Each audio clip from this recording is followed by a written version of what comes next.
Hey everybody, we're on day 71 of our dive in reading through the Word, and we're going to read Judges 10 through 14. After the time of Abimelech, a man of Issachar, Tola son of Puah, the son of Dodo, rose to save Israel. He lived in Shamir in the hill country of Ephraim. He led Israel 23 years, then he died and was buried in Shamir. He was followed by Jair of Gilead, who led Israel 22 years. He had 30 sons who rode 30 donkeys. They controlled 30 towns in Gilead, which to this day are called Havoth Jair. When Jair died, he was buried in Canaan. Against the Israelites the Israelites did evil in the eyes of the Lord. They served the Baals and the Ashtaroths, and the gods of Aram, the gods of Sidon, the gods of Moab, the gods of the Ammonites, and the gods of the Philistines. And because the Israelites forsook the Lord and no longer served him, he became angry with them.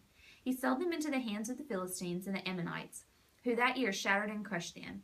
For 18 years they oppressed all the Israelites on the east side of the Jordan in Gilead, the land of the Amorites. The Ammonites also crossed the Jordan to fight against Judah, Benjamin, and the house of Ephraim, and Israel was in great distress. Then the Israelites cried out to the Lord, "We have sinned against you, forsaking our God and serving the Baals." The Lord replied, "When the Egyptians, the Amorites, the Ammonites, the Philistines, the Sidonians, the Amalekites, and the Ammonites oppressed you, and you cried for me for help, did I not save you from their hands? But you have forsaken me and served other gods, so I will no longer save you. Go and cry out to the gods you have chosen. Let them save you when you are in trouble." But the Israelites said to the Lord, "We have sinned. Do with us whatever you think best, but please rescue us now." Then they got rid of the foreign gods among them and served the Lord, and he could bear Israel's misery no longer. When the Ammonites were called to arms and camped in Gilead, the Israelites assembled and camped at Mizpah. The leaders of the people of Gilead said to each other, "Whoever will launch the attack against the Ammonites will be the head of all those living in Gilead."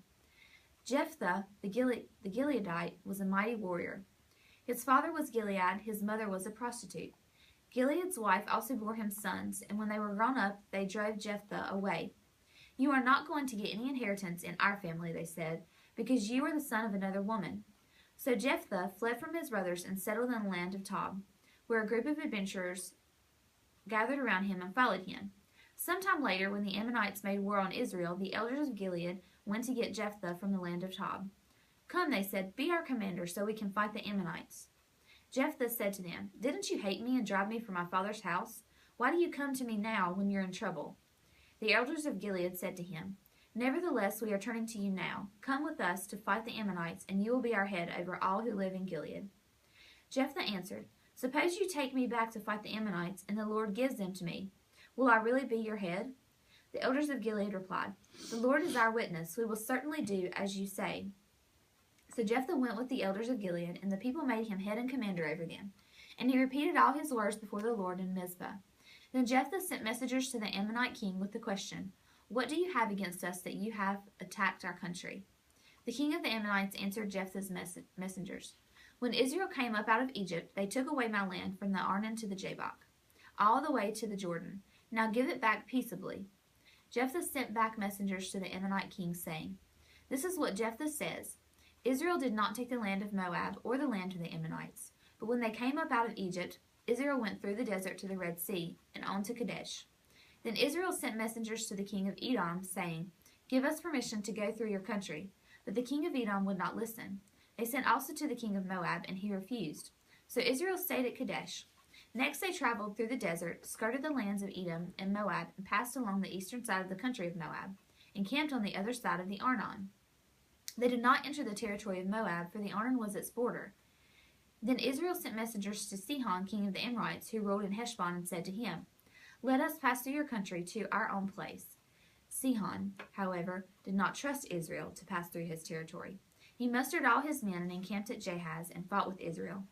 Then the Lord, the God of Israel, gave Sihon and all his men into Israel's hands, and they defeated them. Israel took over the land of the Amorites who lived in that country, capturing all of it from the Arnon to the Jabbok and from the desert to the Jordan. Now since the Lord, the God of Israel, has driven the Amorites out before his people Israel, what right have you to take it over? Will you not take what your god Shamash gives you? Likewise, whatever the Lord our God has given us, we will possess. Are you better than Balak, son of Zippor, king of Moab? Did he ever quarrel with Israel or fight with them? For 300 years Israel occupied Heshbon.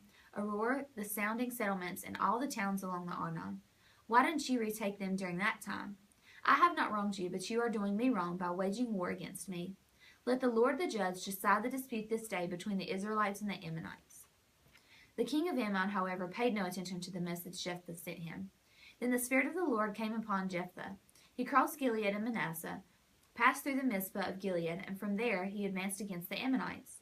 And Jephthah made a vow to the Lord, "If you give the Ammonites into my hands, whatever comes out of the door of my house to meet me when I return in triumph from the Ammonites will be the Lord's, and I will sacrifice it as a burnt offering." Then Jephthah went over to fight the Ammonites, and the Lord gave them into his hands. He devastated 20 towns from Aroer to the vicinity of Minnith, as far as Abel-kerimim. Thus Israel subdued Ammon. When Jephthah returned to his home in Mizpah, he should come out to meet him, but his daughter. Who should come out to meet him but his daughter, dancing to the sound of tamarines? She was an only child. Except for her, he had neither son nor daughter. When he saw her, he tore his clothes and cried, "O my daughter, you have made me miserable and wretched, because I have made a vow to the Lord that I cannot break." "My father," she replied, "you have given your word to the Lord. Do to me just as you promised, now that the Lord has avenged you of your enemies, the Ammonites. But grant me this one request," she said. "Give me 2 months to roam the hills and weep with my friends, because I will never marry." "You may go," he said, and he let her go for 2 months. She and the girls went into the hills and wept because she would never marry. After the 2 months she returned to her father, and he did to her as he had vowed, and she was a virgin. From this comes the Israelite custom that each year the young women of Israel go out for 4 days to commemorate the daughter of Jephthah the Gileadite. The men of Ephraim called out their forces, crossed over to Zaphon, and said to Jephthah, "Why did you go to fight the Ammonites without calling us to go with you? We're going to burn down your house over your head." Jephthah answered, "I and my people were engaged in a great struggle with the Ammonites, and although I called, you didn't save me out of your hands. When I saw that you wouldn't help, I took my life in my hands and crossed over to fight the Ammonites, and the Lord gave me the victory over them. Now why have you come up today to fight me?" Jephthah then called together the men of Gilead and fought against Ephraim. The Gileadites struck them down because the Ephraimites had said, "You Gileadites are renegades from Ephraim and Manasseh." The Gileadites captured the fords of the Jordan leading to Ephraim, and whenever a survivor of Ephraim said, "Let me cross over," the men of Gilead asked him, "Are you an Ephraimite?" If he replied no, they said, "All right, say Shibboleth." If he said Sibboleth, because he could not pronounce the word correctly, they seized him and killed him at the fords of the Jordan. 42,000 Ephraimites were killed at that time. Jephthah led Israel 6 years. Then Jephthah the Gileadite died and was buried in a town in Gilead. After him, Ibzan of Bethlehem led Israel. He had 30 sons and 30 daughters. He gave his daughters away in marriage to those outside his clan, and for his sons he brought in 30 young women as wives from outside his clan. Ibzan led Israel 7 years. Then Ibzan died and was buried in Bethlehem. After him, Elon the Zebulunite led Israel 10 years. Then Elon died and was buried in Ajalon in the land of Zebulun. After him, Abdon, son of Hillel, from Pirathon, led Israel. He had 40 sons and 30 grandsons who rode on 70 donkeys. He led Israel 8 years. Then Abdon, son of Hillel, died and was buried at Pirathon in Ephraim, in the hill country of the Amalekites.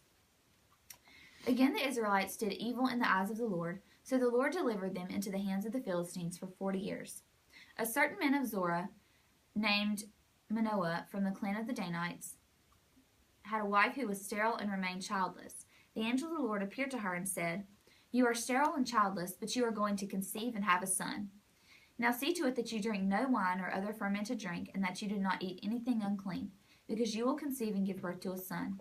No razor may be used on his head, because the boy is to be a Nazirite, set apart to God from birth, and he will begin the deliverance of Israel from the hands of the Philistines." Then the woman went to her husband and told him, "A man of God came to me. He looked like an angel of God, very awesome. I didn't ask him where he came from, and he didn't tell me his name. But he said to me, 'You will conceive and give birth to a son. Now then drink no wine or other fermented drink, and do not eat anything unclean, because the boy will be a Nazirite of God from birth until the day of his death.' Then Manoah prayed to the Lord, 'O Lord, I beg you, let the man of God you sent to us come again to teach us how to bring up the boy who is to be born.' God heard Manoah, and the angel of God came again to the woman while she was out in the field, but her husband Manoah was not with her. The woman hurried to tell her husband, "He's here, the man who appeared to me the other day." Manoah got up and followed his wife. When he came to the man, he said, "Are you the one who talked to my wife?" "I am," he said. So Manoah asked him, "When your words are fulfilled, what is to be the rule for the boy's life and work?" The angel of the Lord answered, "Your wife must do all that I have told her. She must not eat anything that comes from the grapevine, nor drink any wine or other fermented drink, nor eat anything unclean. She must do everything I have commanded her." Manoah said to the angel of the Lord, "We would like you to stay until we prepare a young goat for you." The angel of the Lord replied, "Even though you detain me, I will not eat any of your food. But if you prepare a burnt offering, offer it to the Lord." Manoah did not realize that it was the angel of the Lord. Then Manoah inquired of the angel of the Lord, "What is your name, so that we may honor you when your word comes true?" He replied, "Why do you ask my name? It is beyond understanding." Then Manoah took a young goat, together with the grain offering, and sacrificed it on a rock to the Lord. And the Lord did an amazing thing while Manoah and his wife watched. As the flame blazed up from the altar toward heaven, the angel of the Lord ascended in the flame. Seeing this, Manoah and his wife fell with their faces to the ground. When the angel of the Lord did not show himself again to Manoah and his wife, Manoah realized that it was the angel of the Lord. "We are doomed to die," he said to his wife. "We have seen God." But his wife answered, "If the Lord had meant to kill us, he would not have accepted a burnt offering and grain offerings from our hands, nor shown us all these things or now told us this." The woman gave birth to a boy and named him Samson. He grew, and the Lord blessed him, and the Spirit of the Lord began to stir him while he was in Mahaneh-dan between Zorah and Eshtaol. Samson went down to Timnah and saw there a young Philistine woman. When he returned, he said to his father and mother, "I have seen a Philistine woman in Timnah. Now get her for me as my wife." His father and mother replied, "Isn't there an acceptable woman among your relatives or among all our people? Must you go to the uncircumcised Philistines to get a wife?"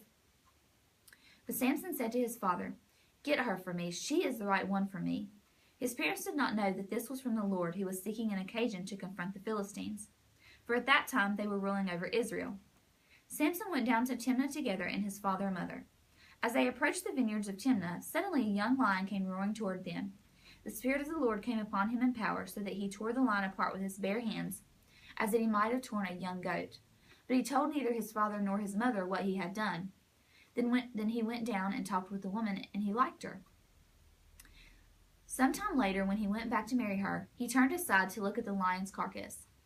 In it was a swarm of bees and some honey, which he scooped out with his hands and ate as he went along. When he rejoined his parents, he gave them some, and they too ate it. But he did not tell them that he had taken the honey from the lion's carcass. Now his father went down to see the woman, and Samson made a feast there, as was customary for bridegrooms. When he appeared, he was given 30 companions. "Let me tell you a riddle," Samson said to them. "If you can give me the answer within the 7 days of the feast, I will give you 30 linen garments and 30 sets of clothes. If you can't tell me the answer, you must give me 30 linen garments and 30 sets of clothes." "Tell us your riddle," they said. "Let's hear it." He replied, "Out of the eater something to eat, out of the strong something sweet."